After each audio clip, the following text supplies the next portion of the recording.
শোন ভাগিনা আমার, গ্রামে যেখানে ঘোরাঘুরি করিস না কেন কোনো সমস্যা নেই, কিন্তু ওই যে নদীর পাড়ে বড়ই গাছটা আছে, সে বড়ই গাছে কাছে কখনো যাবি না।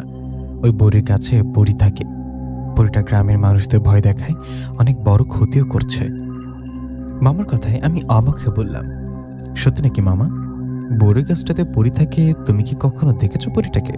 না ভাগিনা, আমি তো দেখিনি, তবে গ্রামের অনেকে দেখেছে। আমার বাবা মানে তোর নানাও দেখেছে পরিটাকে। একটা অবাক করা বিষয় দেখ, বড়ি গাছটাকে কত বড়ই বড়ি ধরেছে, পেকে নিচেও পড়ে আছে, কিন্তু কেউ ওই বড়ি খেতে বা কুড়াতে আসেনি।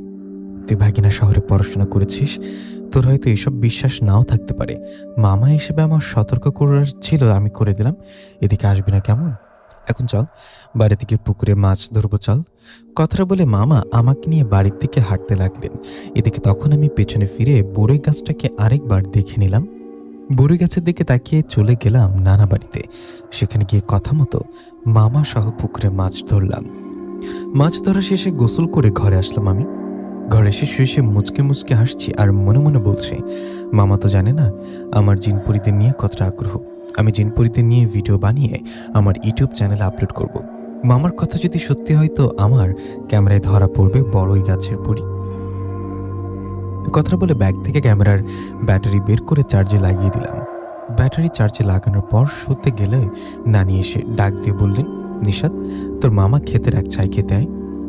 নানির কথা উঠে মামার ঘরে গেলাম। সেখানে গিয়ে খাবার খেয়ে আবারও ঘরে আসলাম। ঘরে এসে শুয়ে ঘুমিয়ে গেলাম, কারণ রাতে যে বড়ই গাছের পরিটাকে দেখতে যেতে হবে। আমি ঘুমানোর পর সন্ধ্যার আগে উঠে আশেপাশে একটু ঘোরাঘুরি করতে রাত নেমে আসলো।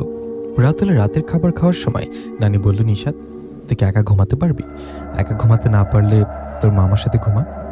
নানির কথা আমি একটু চুপ থেকে বললাম, না নানি, আমি একা ঘুমাতে পারবো। আমার আবার অন্য কারোর সাথে ঘুমাতে গেলে ঘুম আসে না। অবশ্য মামার সাথে ঘুমাতে পারলে ভালো হতো, মামার সাথে গল্প করতে পারতাম, কিন্তু কি করার, একা ছাড়া যে ঘুমাতে পারি না। আমার এরকম কথাই মামা বললেন, আচ্ছা তুই একাই ঘুমাবি, সমস্যা নেই। মামার কথায় আমি আর কে না বলে খাবার খেয়ে ঘরে গেলাম। ঘরে যাবার পর অপেক্ষা করতে লাগলাম রাত কিছুটা গভীর হওয়ার জন্য। এই ভেবে ফেসবুকে বন্ধুদের সাথে কথা বলে সময় পার করছিলাম। ওদের সাথে কথা বলতে বলতে রাতে কিছুটা গভীর হলো। তখন আমি আমার ব্যাগের মধ্যে ক্যামেরাটা নিয়ে আসতে করে উঠে দরজা খুলে চলে গেলাম বাইরে। বাইরে গিয়ে হাঁটতে লাগলাম ওই বড়ই গাছটার দিকে। আকাশের চাঁদের ঝলমলে আলোতে হাঁটতে ভালো লাগছিল। জিনভূতের ভয় না, মানুষ দেখে ফেলার ভয়। হাঁটছি আর ভাবছি কেউ দেখে যেন না ফেলে। এসব ভাবতে ভাবতে একসময় পৌঁছে গেলাম বড়ই গাছের কাছে। ওখানে গিয়ে বড়ই গাছ থেকে একটু দূরে একটা গাছের গোড়ায় বসে পড়লাম।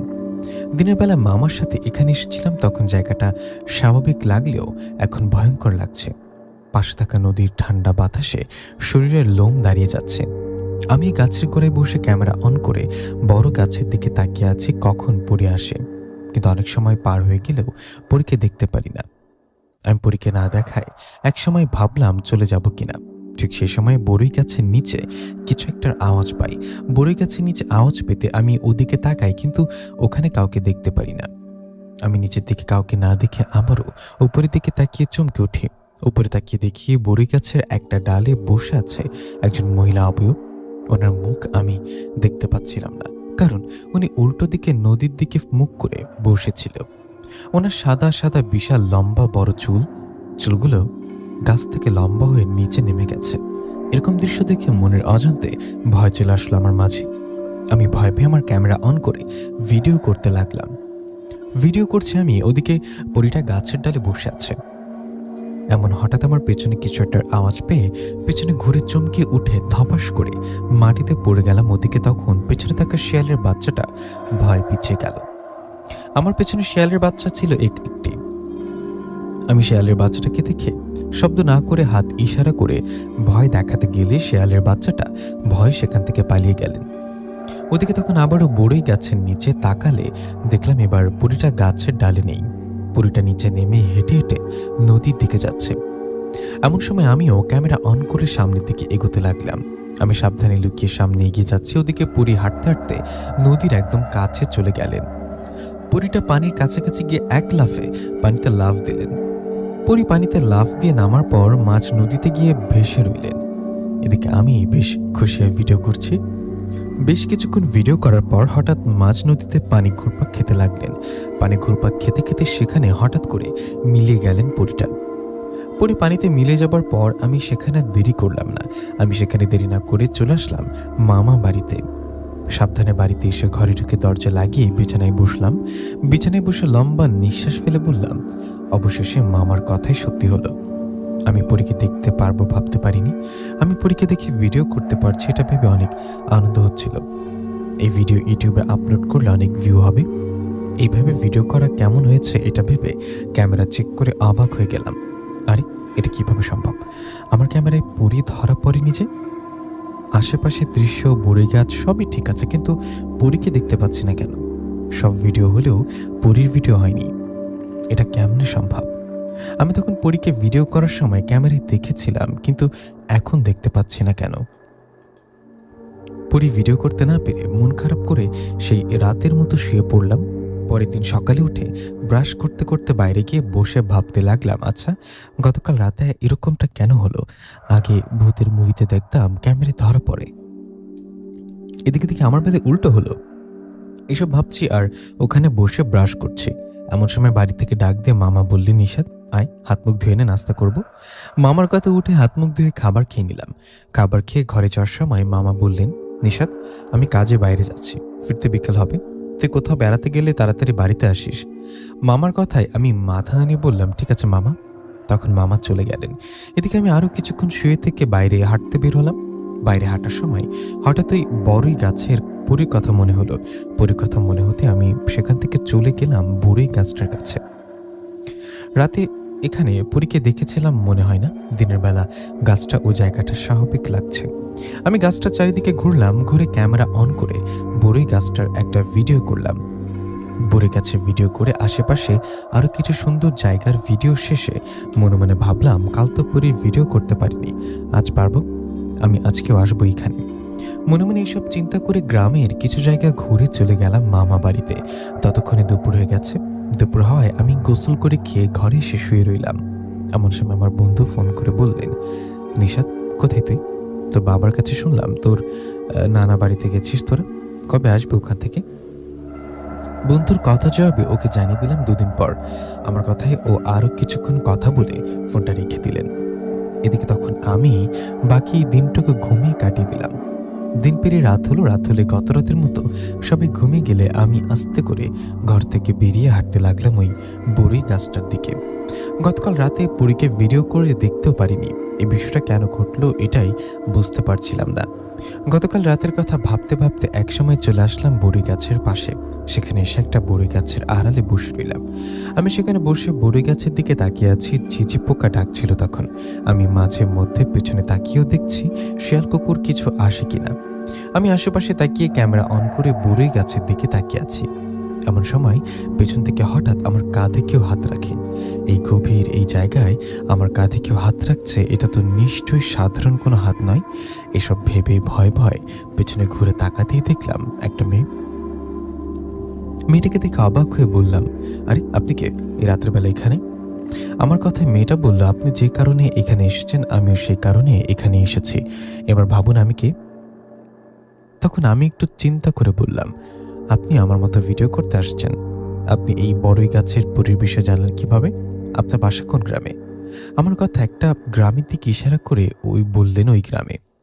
মেয়েটার কথা শেষ না হতে আমি বড়ই গাছের দিকে একটা আওয়াজ পেয়ে ওদিকে তাকাতেই দেখলাম গতকাল রাতের মতোই বড়ই গাছের ডালে উল্টো হয়ে বসে আছে সে পরী। পরীকে দেখে আমি পেছনে না তাকিয়ে মেয়েটাকে বললাম, আচ্ছা আমি তো ওই দিক থেকে ভিডিও করছি, আপনি অন্য সাইডে গিয়ে ভিডিও করুন কেমন? কিন্তু আমার কথার কোনো আওয়াজ পেলাম না। আমার কথার আওয়াজ না পেয়ে পিছনে ঘুরে তাকিয়ে দেখলাম মেয়েটা কোথাও নেই। আরে এটা কিভাবে সম্ভব? মেয়েটা এই কয়েক সেকেন্ডের মধ্যে কোথায় গেল? মেয়েটাকে না দেখে ভাবলাম অন্যদিকে চলে গেছে হয়তো। এই ভিডিও বড়ি গাছের ডালে বসে থাকা পরীর ভিডিও করছিলাম। এভাবে কিছুটা সময় চলে গেলে আজকে বড়ি গাছের ডালে পরীটা পেছনের দিকে ঘুরে সামনের দিক হয়ে বসে। পরীটা পেছন থেকে ক্যামেরার সামনের দিকে হওয়ায় আমি চোখ বড় বড় করে তাকিয়ে থাকি, কারণ এই পরীকেই তো আমি এতক্ষণ দেখলাম আমার পাশে মেয়েটার রূপে। আমার সাথে একটু আগে যে মেয়েটা কথা বলছিল সে কেউ না, ও ছিল নিজেও ছিল সে পরীটা। পরি মেয়েটার রূপ নিয়ে আমার কাছে আসছে, এর মানে পরি আমার বিষয় জেনে গেছে। পরিস্থিতি খারাপ হবে বুঝতে পেরে সেখান থেকে চলে যেতে চাইবো এমন সময় আমাকে অবাক করে দিয়ে আমার কাছ থেকে কিছুটা দূরে থাকা বড়ি গাছের ডালের উপর থেকে পরি তার গলাটা লম্বা করে ওর মাথাটা আমার সামনে নিয়ে আসলেন। গলাটা লম্বা করে মাথাটা আমার সামনে নিয়ে আসায় ভয়ে আমি চিৎকার করে দুপা পিছিয়ে গেলাম। আমি পিছিয়ে গিয়ে সেখানে দেরি না করে মামা বাড়ির দিকে দৌড়াতে লাগলাম। এদিকে এমন সময় আমার পেছন পেছন হাসতে হাসতে এগিয়ে আসতে লাগলেন একটা মাথা। আমি দৌড়াচ্ছি, আমার পেছনে পরীর মাথাটা উড়ে উড়ে আসছে আর ভয়ঙ্করভাবে হাসছে। পরীর মাথা হাসে আর বলে, কি রে, ভিডিও করবি না? নে কর ভিডিও।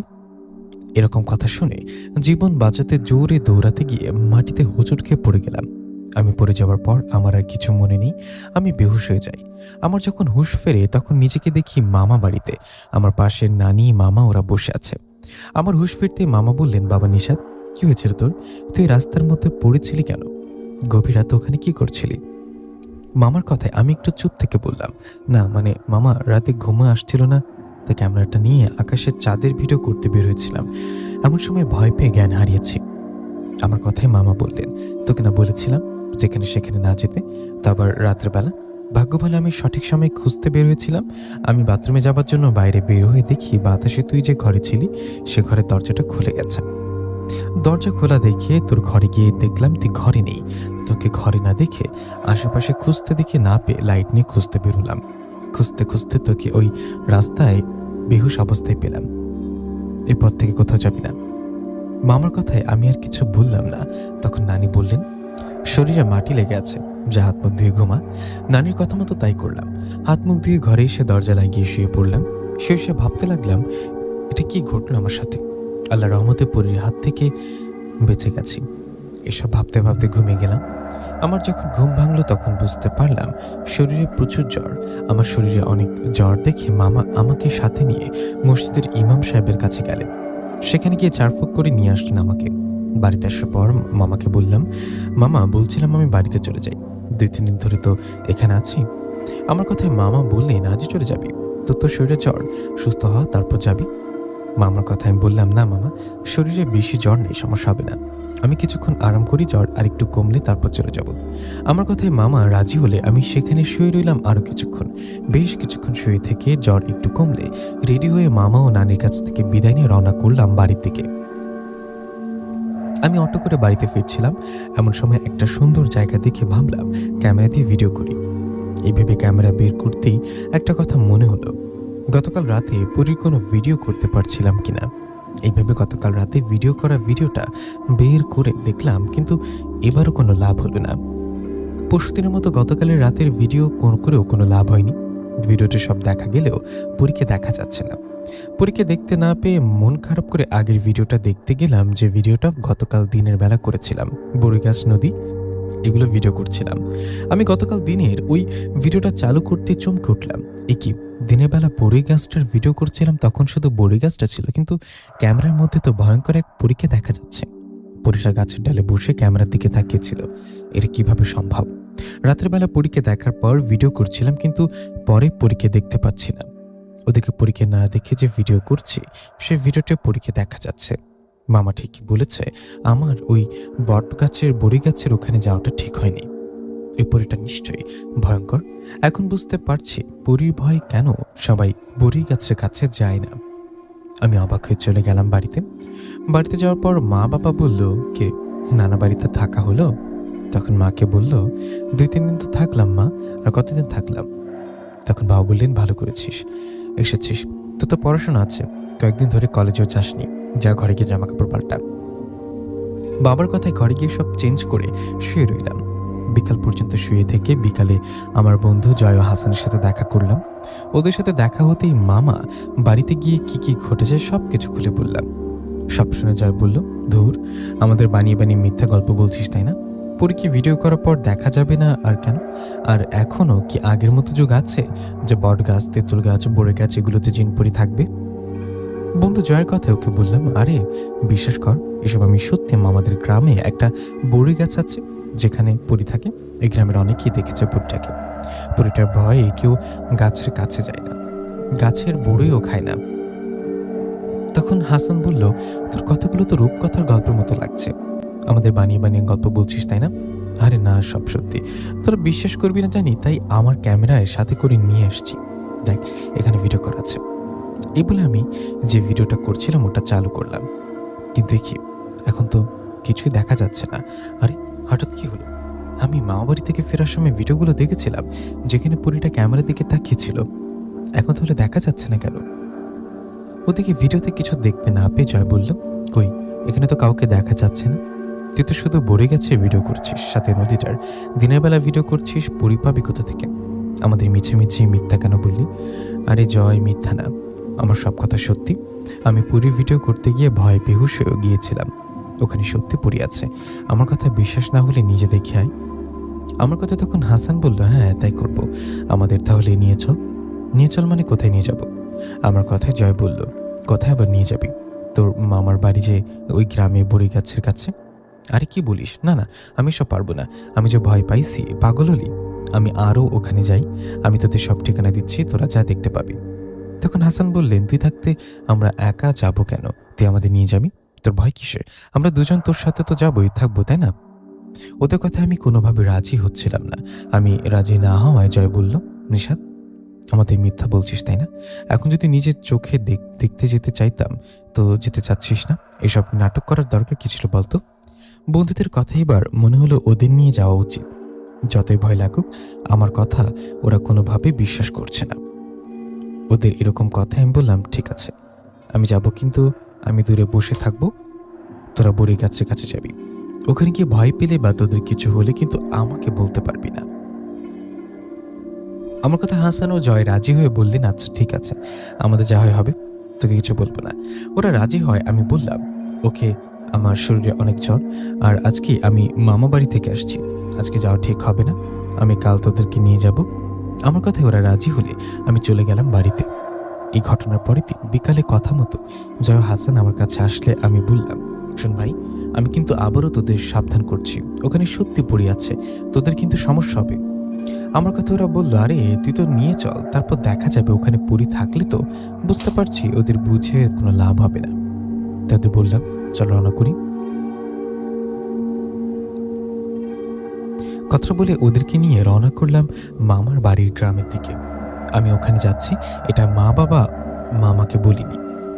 প্রিয় লিসেনার, মাঝখানে একটু বিরতি দিলাম। আপনারা যারা মুভি এক্সপ্লেনেশন ভিডিও দেখতে পছন্দ করেন তারা অবশ্যই আমার ভয়েস অফ ইফতি চ্যানেলটি সাবস্ক্রাইব করে দিবেন। ধন্যবাদ সবাইকে। চলুন আমার গল্পে ফেরা যাক। আমরা তিনজন গল্প করতে করতে সন্ধ্যার দিকে পৌঁছে গেলাম সেই গ্রামে। সেখানে গিয়ে একটা দোকানে বসে কিছু খাবার খেলাম। খাবার খেয়ে রাত 8টা-9টা বাজলে সবার চোখের আড়ালে তিনজনই রওনা করলাম ওই বড়ই গাছটার দিকে। আমরা রওনা করার পর আমি শেষবারের মতো আরেকবার ওদেরকে না করে দিলাম, কিন্তু এতেও কোনো লাভ হলো না, ওরা আমার কথা শুনল না। এদিকে তখন আমরা নদীর পাড় ধরে বড়ই গাছের কাছাকাছি চলে আসলাম। সেখানে আসার পর আমি বললাম, এই তোরা যা, ওই যে চাঁদের আলোতে একটা গাছ দেখতে পাচ্ছিস, ওটা বড়ই গাছ, ওখানে গিয়ে লুকিয়ে তাকিয়ে থাক, দেখতে পারবি। আমার কথা ওরা বললেন, তুই এখানে কি করবি? মনে রাখিস আমরা দুজন গেলে তুই তো একা হয়ে পড়বি, তখন ভয় যেন না পাস। ওদের কথাতেই আমার ভয় চলে আসলো। আমি ভাবলাম, ঠিকই তো, ওরা গেলে তো একা হয়ে যাব, তখন আবার পরি এসে আমাকে ধরবে না তো। এসব ভেবে উপায় না পেয়ে ওদের সাথে বড়ই গাছের কাছাকাছি চলে গেলাম। সেখানে যাবার পর ঝোপের আড়ালে লুকিয়ে ওদের বললাম, এখানে চুপ করে বসে থাক, দেখতে পারবি। আমার কথায় ওরা সেখানে চুপ করে কিছুক্ষণ বসে রইলেন। বেশ কিছুক্ষণ চুপ থেকে জয় বললেন, আরে ধুর, কই, এখানে তো কেউ নেই। কথাটা বলে জয় উড়ে বড়ই গাছের দিকে এগিয়ে যেতে লাগলেন। এদিকে আমিও হাসান পেছন থেকে ডাকছি আর বলছি, এই জয়, কি করছিস? আরে এদিকে আয়, ওদিকে যাস নে, সমস্যা হয়ে যাবে, শোন। কিন্তু আমারও হাসানের কোনো কথা না শুনে হাসান ওই বড়ই গাছের কাছে চলে গেলেন। সেখানে গিয়ে জয় কি জানি করতে লাগলেন। রাতের বেলা স্পষ্ট কিছুই বোঝা যাচ্ছিল না। এভাবে বেশ কিছুক্ষণ হয়ে গেলে জয় আবারও ফিরে আসলেন আমাদের কাছে। জয় ফিরে আসে ওর হাত ধরে টেনে বসিয়ে বললাম, এই কই গিয়েছিলি ওভাবে? তো যদি কিছু হয়ে যেত? আমার কথায় জয় বলল, এখানে কিছু থাকলে তো হবে, চল, এখানে থেকে লাভ নেই, এখানে কিছুই নেই। জয় কথা জবাবে আমি কিছু বলার আগেই হাসান বলল, এই দেখ, বড়ি গাছের দিকে তাকা। হাসানের কথায় বড়ি গাছের দিকে তাকালে দেখলাম সাদা কাপড় পরা লম্বা চুল বড়ি গাছের ডালে উল্টো হয়ে বসে আছে পরিটা। পরীকে দেখে আমি ফিসফিস করে বললাম, কিরে দেখলি তো, আমার কথা তো বিশ্বাস করিসনি, এখন তো বিশ্বাস হলো? আমার কথায় জয় ও হাসান হা হয়ে পরীর দিকে তাকিয়ে বলল, তুই তো সত্যি বলেছিলি নিশাদ, এখানে তো সত্যি পরী আছে, কিন্তু পরীর মুখ তো দেখতে পাচ্ছি না। আমার পরীর বিষয়ে কথা বলছি এমন সময় হঠাৎ বড়ি গাছে থাকা পরীটা বাতাসে মিশে গেলেন। পরী বাতাসে মিশে গেলে আমরা বড়ি গাছের দিকে তাকিয়ে বললাম, আরে পরীটা হঠাৎ কই গেল? কথাটা বলে বড়ি গাছ নিচ ও উপরে দেখতে লাগলাম, কিন্তু ওখানে কাউকে দেখতে পেলাম না। এদিকে তখন পেছন থেকে একটা আওয়াজ পেয়ে পেছনের দিকে তাকানোর সাথে সাথেই আমরা দেখলাম মাথাবিহীন একটা শরীর আমাদের পেছনে দাঁড়িয়ে আছে। মাথাচাড়া শরীর দাঁড়িয়ে থাকতে দেখে তিনজনই ভয়ে একটা চিৎকার দিয়ে সেখান থেকে দৌড় দিলাম। আমরা ভয়ে এক দৌড়ে ওই জায়গা থেকে বড় রাস্তায় চলে আসি। বড় রাস্তা আসার একটু পর একটা অটো পেলে অটোতে উঠে বসি। অটোতে বসে হাঁপাতে হাঁপাতে বলি, এটা কি ছিল? তোদের আগেই বলেছিলাম ওখানে যাওয়া ঠিক হবে না, ঠিক কারোর কোনো ক্ষতি হতো যদি। আমার কথায় ওরা হাঁপাতে লাগলেন, কিছুই বলছিলেন না ওরা। এভাবে অটো করে আমাদের গ্রামে চলে আসলাম। ঘড়িতে তখন রাত 11টা। আমরা গ্রামে এসে যে যার বাড়িতে চলে যাই। ওদের মতো আমি বাড়িতে গেলে মা জিজ্ঞাসা করলেন কোথায় গিয়েছিলাম। তখন মাকে বন্ধুর কথা বলে দিলাম। মাকে বললাম বন্ধুদের বাড়িতে দাওয়াত ছিল। আমার কথায় মা কিছু না বললে আমি ঘরে গিয়ে খাবার খেয়ে ঘুমিয়ে গেলাম। আমি ঘুমানোর পর সে রাতে আমার সাথে আর কিছু ঘটল না। আমার সাথে ঘটনা ঘটল পরের রাতে। পরের দিন রাতে যথারীতি খাবার খেয়ে ঘরে শুয়ে আছি। ঘড়িতে তখন রাত 12টা। এরকম একটা সময় আমি ঘুমিয়ে যাব এমন সময় আমার রুমে কারোর উপস্থিতি টের পেয়ে চোখ খুললাম। চোখ খুলে দেখলাম আমার ঘরে বড়ই গাছের ওই পরীটা দাঁড়িয়ে আছে। আমি পরীটাকে ভালোভাবে চিনি, কারণ উনি ভালো রূপে এসে আমার সাথে সেদিন কথা বলেছিলেন। আমি পরীকে দেখে কিছু বলার আগে পরী বললেন, আপনি ভয় পাবেন না, আপনার সাথে জরুরি কিছু কথা বলার আছে। তখন আমি ভয় পেয়ে বললাম, আমার সাথে জরুরি কি কথা? তখন পরীটা বললেন, আপনার মামা আপনাকে বড়ই গাছের কাছে যেতে নিষেধ করছে। এটা শোনার পর আপনি বড়ই গাছের কাছে গেলেন। আপনি বড়ই গাছের কাছে যাওয়ায় আমি বুঝতে পারি আপনাকে প্রথম দিন কিছু বলিনি, কিন্তু যখন দেখলাম আপনি দ্বিতীয় রাতেও আমাকে দেখতেও ভিডিও করতে আসছেন, তখন আপনাকে ভয় দেখায়। আমি আপনাকে শুধু ভয় দেখিয়েছি আপনি যেন আমার ওখানে আর না আসেন। আমি চাইলে আপনার ক্ষতি করতে পারতাম, আপনাকে মেরে ফেলতে পারতাম, কিন্তু আমি তা করিনি। আমি আপনাকে ভয় দেখানোর পর আপনি ভয় পেয়ে বাড়িতে আসছেন। এখান পর্যন্ত ঠিক ছিল, কিন্তু বাড়িতে এসে আপনার বন্ধুদের আমার কথা বলা ঠিক করেননি। আপনি কি জানেন আপনার দুজন বন্ধুর মধ্যে আপনার যে জয় নামে বন্ধু আছে, ওনার চাচা একজন তান্ত্রিক? তখন আমি একটু চিন্তা করে বললাম, হ্যাঁ আমি শুনেছি, কিন্তু কখনো দেখিনি। তা আপনি হঠাৎ জয়ের চাচার কথা কেন বলছেন? তখন বড়ই গাছের পরী আমাকে বলতে লাগলেন। পরী বললেন, আপনার বন্ধু জয় আপনার কাছ থেকে আমার কথা শোনার পর ওর তান্ত্রিক চাচাকে গিয়ে বলে। পরেও তান্ত্রিক চাচা আমাকে বন্দি করে বুদ্ধি করে। সেই তান্ত্রিক আমাকে বন্দি করানোর জন্য জয়কে বলেন, আমি যে বড়ি গাছে থাকি ওই গাছের ডাল, গাছের পড়ে যাওয়া পাতা ও গাছের গোড়ার একটু মাটি নিয়ে আসতে। তান্ত্রিক চাচার কথায় জয় তাই করেন। আমাকে দেখতে বড়ই গাছের ওখানে যাবার পর জয় আমি যে গাছে থাকি ওই গাছের পাতা, গাছের ছাল, সেখানকার মাটি নিয়ে ওর চাচাকে এনে দেন। জয় যখন এসব নিয়েছিল তখন আমি বড়ই গাছের আশেপাশে ছিলাম না। আমি ওখানে থাকলে বাধা দিতাম। আপনারা ওখান থেকে পালিয়ে আসার পর সব জানতে পারছি। পরিকথায় আমি যেন আকাশ থেকে পড়লাম। তাহলে তলে তলে জয় এসব কাজ করেছে। আমাকে চিন্তা করতে দেখে পরি বললেন, দেখুন আমি তো আপনাদের ক্ষতি করিনি, তাহলে আপনারা আমার কোনো ক্ষতি করতে চাইছেন কেন? আমি ওই বড়ই গাছে থাকি অনেক বছর হলো। আমার মা বাবা বেঁচে নেই। ওই জায়গাটা আমার পছন্দের, ওই গাছের ওখানে অনেক ইতিহাস মিশে আছে আমার। আপনার জন্য এসব শুরু হয়েছে। আপনি দয়া করে কাল আপনার বন্ধু জয়কে বুঝিয়ে বলবেন, জয় যেন ওর তান্ত্রিক চাচাকে বলেন আমাকে যেন বন্দি করার চেষ্টা না করে। পরীর এরকম কথায় আমি মাথা নাড়িয়ে বললাম, ঠিক আছে তাই হবে, আমি কালকেই জয়ের সাথে কথা বলবো। আমার কথায় পরী বাতাসে মিশে গেলেন। এদিকে তখন একটু চিন্তা করে ঘুমিয়ে গেলাম। পরের দিন সকালে খাবার খেয়ে বন্ধু হাসানকে ফোন করে দেখা করতে বললাম। আমার কথায় হাসান দেখা করলে আমি ওকে সব খুলে বললাম। সব শুনে হাসান অবাক হলো। তখন আমরা দুজনে জয়ের সাথে দেখা করলাম। জয়ের সাথে দেখা হলে আমি বললাম, জয় তুই না আমার ভালো বন্ধু, তুই এরকম একটা কাজ করতে পারলি? তুই তোর তান্ত্রিক চাচার কথাই পরীকে বন্দি করতে বড়ি গাছের পাতা, গাছের ছাল ও মাটি নিয়ে এনে দিয়েছিস। আমার কথা জয় বললেন, কি বলিস, কই আমি তো এসব কিছু করিনি। তখন আমি বললাম, দেখ জয় একদম মিথ্যা বলবি না। আমার মনে আছে তুই ওখানে যাবার পর আমাকেও হাসানকে রেখে বড়ি গাছের নিচে গিয়েছিলি। ওখানে গিয়ে কি যেন করছিলি, এখন বুঝতে পারছি ওখানে কি করছিলি। দেখ জয়, পরী তো আমাদের কোনো ক্ষতি করেনি, শুধু ভয় দেখিয়েছে। তাহলে তুই কেন পরীকে বন্দি করতে সাহায্য করছিস? আমার কথা জয় কোনোভাবে স্বীকার করছিলেন না এই কাজটা কে করেছেন। জয়কে যতই বুঝেও বুঝে না, উল্টো বলে ও কিছু করেনি। জয়কে বোঝাতে না পেরে রাগ করে বাড়িতে চলে আসি আমি। বাড়িতে আসার পর মন খারাপ করে বসে রইলাম।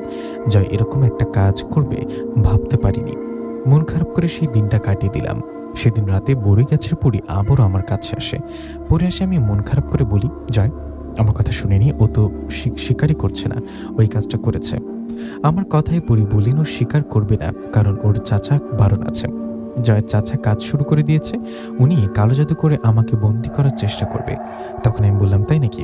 না না, আমি থাকতে এটা হতে দেব না, আপনি চিন্তা করবেন না, আমি কাল সরাসরি জয়ের চাচার সাথে কথা বলতে যাব। আমার কথায় পরি বললেন, ঠিক আছে যান, কিন্তু মনে হয় না এতে কোনো লাভ হবে। শোনেন, আপনাকে একটা কথা বলে রাখি, আমি এখন থেকে রোজ রাতে আপনার কাছে একবার করে আসব। যদি দেখেন কোনো এক রাত থেকে আমি আপনার কাছে আসছি না, তাহলে ভাববেন জয়ের তান্ত্রিক চাচা আমাকে বন্দি করে ফেলছে। যদি বুঝেন আমাকে বন্দি করছে, তাহলে আমার একটা উপকার করেন। কি উপকার বলেন? আমার কথায় পরি বললেন, রাঙামাটির এক পাহাড়ি গ্রামে একজন মসজিদের ইমাম আছেন, আমি আপনাকে সব ঠিকানা বলে দিব। আপনি কখনো না আসলে আপনি কষ্ট করে ওনার কাছে যাবেন আর আমার বিষয়ে সব খুলে বলবেন। আমার বিষয় ওনাকে বললে উনি নিশ্চয়ই আমাকে সাহায্য করবে। এই বলে পরি আমাকে সব রকম ঠিকানা দিলেন। সব ঠিকানা দিয়ে পরি বললেন, আমার বলা কথাগুলো ভালো করে মনে রাখবেন। আমি আজকে আসি। কথাটা বলে সেই রাতের মতো পুরী চলে গেলেন। পুরী চলে যাবার পরের দিন কথা মতো আমি জয়ের চাচার কাছে গেলাম। সেখানে গিয়ে সব কথাগুলো জয়ের চাচাকে বলাই জয়ের চাচা বললেন, তুমি কার কাছে কি শুনে আমার এখানে এসছো? আমি এসব কিছু করিনি, এগুলো কাজ আমি করি না। আমি ওনার কথাই খুব অনুরোধ করলাম, দেখুন আপনি জয়ের চাচা মানে আমারও চাচা, আপনি দয়া করে এরকম কাজ করবেন না। তখন উনি বললেন, আমি এসব কিছু করিনি, করব না, তুমি এখন চলে যাও, আমার অনেক কাজ করতে হবে। কথাটা বলে উনি আমাকে ওনার বাড়ি থেকে বের করে দিলে আমি সেখান থেকে বাড়িতে চলে আসলাম। বাড়িতে আসার পর সে রাতে পুরি আবার আসেন, আমার সাথে কথা বলে চলে যান। এভাবে একদিন করে 2 দিন চলে যায়। 2 দিন পর হঠাৎ পুরি আমার কাছে আসে না। পুরি রাতের বেলা আমার কাছে না আসায় আমি শুরুতে চিন্তা করিনি, কিন্তু যখন 2-3 দিন পুরি আমার কাছে না আসে তখন চিন্তায় পড়ে যাই। পুরি 3 রাত আমার কাছে আসলো না, তাহলে কি পুরীর কথাই সত্যি? জয়ের চাচা কি তাহলে পুরীকে বন্দি করেছে? এইসব নিয়ে চিন্তা করতে করতে জয়ের চাচার কাছে আবার গিয়ে বললাম, উনি পুরীকে বন্দি করছে কিনা। কিন্তু জয়ের চাচা অস্বীকার করলেন। উনি বিষয়টা স্বীকার না করে আমি বাড়িতে এসে মনে মনে বললাম, পুরীকে আমার সাহায্য করতে হবে। পুরী বলছিল রাঙামাটিতে একজন ইমামের কথা, আমার ওনার সাথে দেখা করতে হবে। হ্যাঁ, পুরীকে বাঁচাতে ওটাই করতে হবে, আমাকে রাঙামাটি যেতে হবে। আমি রাঙামাটি যাবার কথা ফাইনাল করার পর মা বাবাকে বলি, আমার কলেজের ঘনিষ্ঠ এক বন্ধুর বোনের বিয়ে, ওদের বাড়িতে 1 দিন কি 2 দিন থাকতে হবে। বন্ধুর বাড়িতে যাবার কথা বলে আমি চলে যাই রাঙামাটি। সেখানে গিয়ে পুরীর কথা মতো এক পাহাড়ি গ্রামে যাই আমি। সেখানে গিয়ে অনেক কষ্ট করে পুরীর দেওয়া কথা মতো ওই ইমাম সাহেবকে খুঁজে বের করি। ইমাম সাহেবের নাম ইসমাইল হুজুর। ওনাকে খুঁজে পাবার পর আমি সালাম দিই। আমার সালামের উত্তর দিয়ে উনি বলেন, তুমি কে বাবা, কোথা থেকে আসছো? তখন আমি ওনাকে সব খুলে বললাম। আমি পরীর কথায় ওনার কাছে গিয়েছি। পরীর কথা শুনে আমি ওনাকে আমার বাড়িতে নিয়ে যান। এরপর আরও সব ঘটনা আমার কাছ থেকে শুনে বলেন, তুমি যে পরীর কথা বলছো ওর নাম জেসমিন। আমি হলাম ওই পরীর বাবার বন্ধু। ওর বাবার সাথে অনেক ভালো বন্ধুত্ব ছিল আমার বন্ধুর মেয়ে বিপদে পড়েছে, আমি সাহায্য করব না তা কি হয় নাকি? তুমি একটু বসো, আমি আগে আমার সাথে থাকা 2জন শক্তিশালী জিনকে খোঁজ নিতে পাঠাই, পরী আসলে কোথায় ও কার কাছে আছে। কথাটা বলে উনি 2জন জিনকে পাঠালেন খোঁজ নিতে। ওনার কথা মতো 2জন জিন খোঁজ নিতে গিয়ে সব খোঁজ নিয়ে ফিরে এসে বললেন, জয়ের তান্ত্রিক চাচাই পরীকে বন্দি করে রাখছে। তান্ত্রিক পরীকে বন্দি করেছে শুনে উনি আমার সাথে থাকা 3টা জিনকে আদেশ করলেন পরীকে মুক্ত করে নিয়ে আসতে। ইমাম সাহেবের কথায় 3জন জিন চলে গেলেন জয়ের তান্ত্রিক চাচার কাছে। ওখানে গিয়ে পরীকে ছাড়ানোর চেষ্টা করলেন, কিন্তু জয়ের তান্ত্রিক চাচার সাথে বিশ্বাস জিন আছে, তাই ওরা যুদ্ধ না করতে পেরে ফিরে আসে। 3জন জিন ভয়ে পালিয়ে আসায় ইমাম সাহেব এবার তার ওস্তাদ জিনকে ডাকেন আর সাহায্য চান। ইমাম সাহেবের কথায় ওনার ওস্তাদ জিন তান্ত্রিকের কাছে আসে আর তান্ত্রিকের জিনদের সাথে যুদ্ধ করতে থাকে। বেশ কিছুক্ষণ যুদ্ধ করার পর ইমাম সাহেবের ওস্তাদ জিন তান্ত্রিকের জিনদের মেরে ফেলে। শুধু তান্ত্রিকের জিনদের না, তান্ত্রিককে আঘাত করতে করতে তার অবস্থা খারাপ করে ফেলে। পরে নিজের জীবন বাঁচাতে তান্ত্রিক পরীকে মুক্ত করে দেন। পরীকে মুক্ত করে ইমাম সাহেবের ওস্তাদ জিন চলে আসে। তখন ইমাম সাহেব ওনার ওস্তাদ জিনকে ধন্যবাদ জানান। এদিকে পরীকে মুক্ত করার পরই ইমাম সাহেবকে ধন্যবাদ জানান আর বলেন, আমরা অনেক বড় উপকার করলেন। তখন ইমাম সাহেব বললেন, তুমি আমার বন্ধুর মেয়ে, তোমার বাবা এখন বেঁচে নেই তাতে কি, আমি